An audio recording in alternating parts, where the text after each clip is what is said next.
Halo, Assalamualaikum warahmatullahi wabarakatuh. Perkenalkan, nama saya Safiatun Nafia, mahasiswa Prodi Pendidikan Ekonomi, Fakultas Ekonomi Universitas Negeri Yogyakarta. Dan kali ini kita akan belajar tentang pengangguran.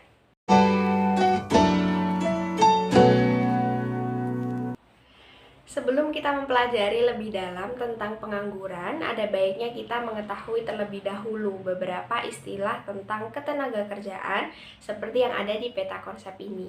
Jadi, di Indonesia, penduduk itu terbagi menjadi dua, yaitu penduduk usia kerja dan penduduk bukan usia kerja.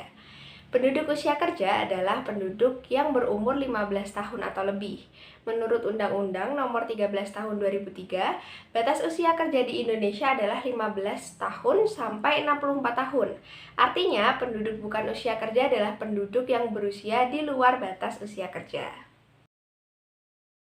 Kemudian, penduduk usia kerja itu terbagi lagi menjadi penduduk angkatan kerja dan penduduk bukan angkatan kerja.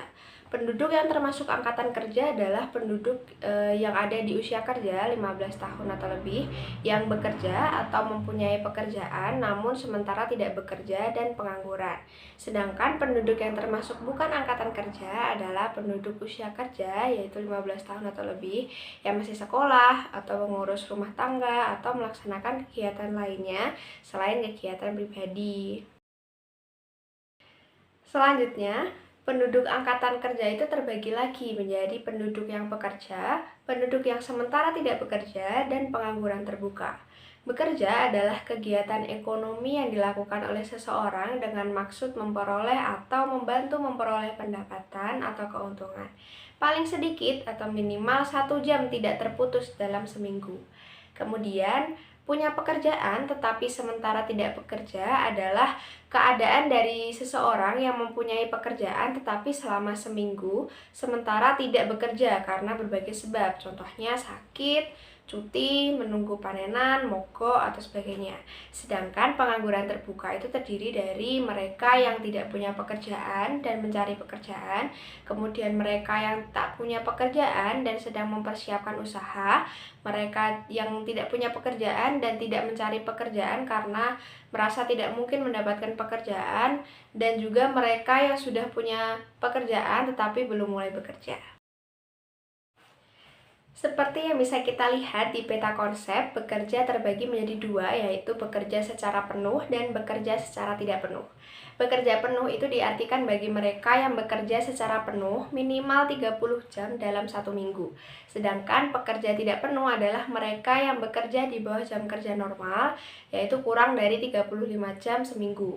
Bekerja tidak penuh terdiri dari mereka yang setengah menganggur dan mereka yang bekerja paruh waktu. Setengah menganggur adalah mereka yang bekerja di bawah jam kerja normal, yaitu kurang dari 35 jam seminggu, dan masih mencari pekerjaan atau masih bersedia menerima pekerjaan. Dahulu, istilah ini disebut dengan setengah pengangguran terpaksa.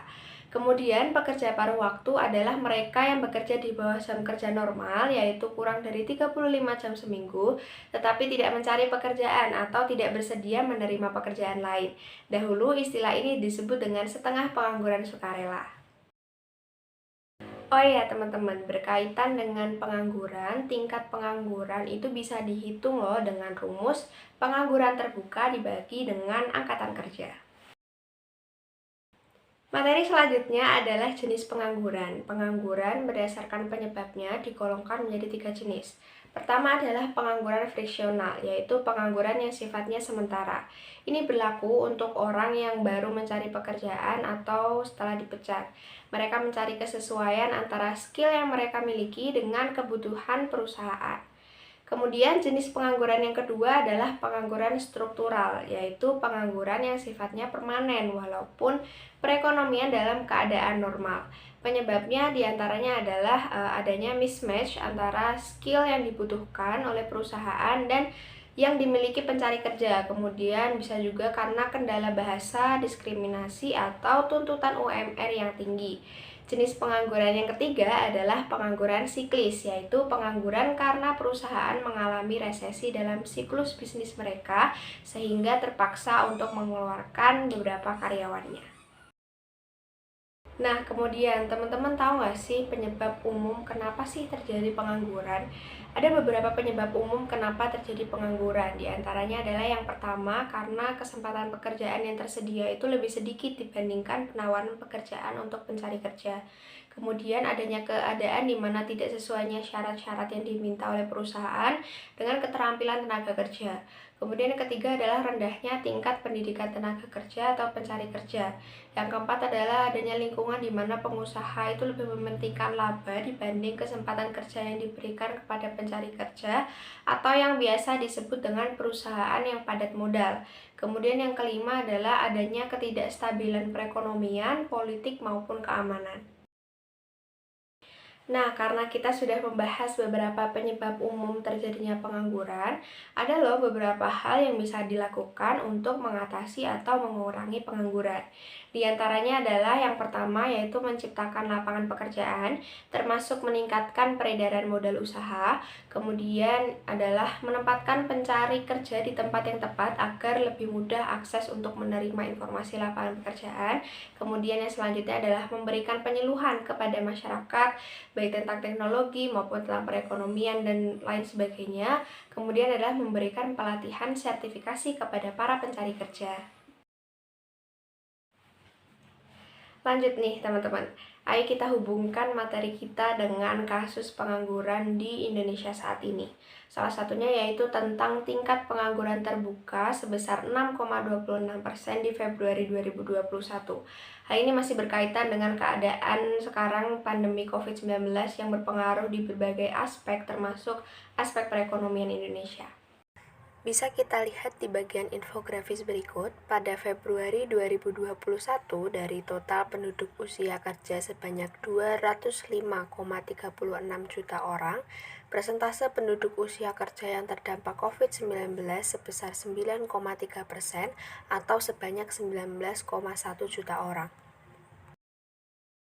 Seperti yang sudah dijelaskan sebelumnya, pandemi COVID-19 berpengaruh besar terhadap perekonomian Indonesia, salah satunya dalam aspek pengangguran. Dari 19,1 juta orang, 1,62 juta orang diantaranya adalah pengangguran karena COVID-19. Kemudian 0,65 juta orang lainnya adalah bukan angkatan kerja karena COVID-19, 1,11 juta orang lainnya sementara tidak bekerja karena COVID-19, dan hampir 15,72 juta orang bekerja dengan pengurangan jam kerja karena COVID-19.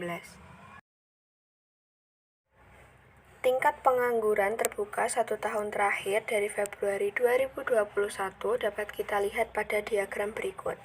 Dari bulan Februari 2020 sampai bulan Agustus 2020, tingkat pengangguran terbuka mengalami kenaikan secara umum dari 4,49% menjadi 7,7%, mengingat saat itu kasus COVID-19 sedang marak-maraknya dan terus mengalami kenaikan.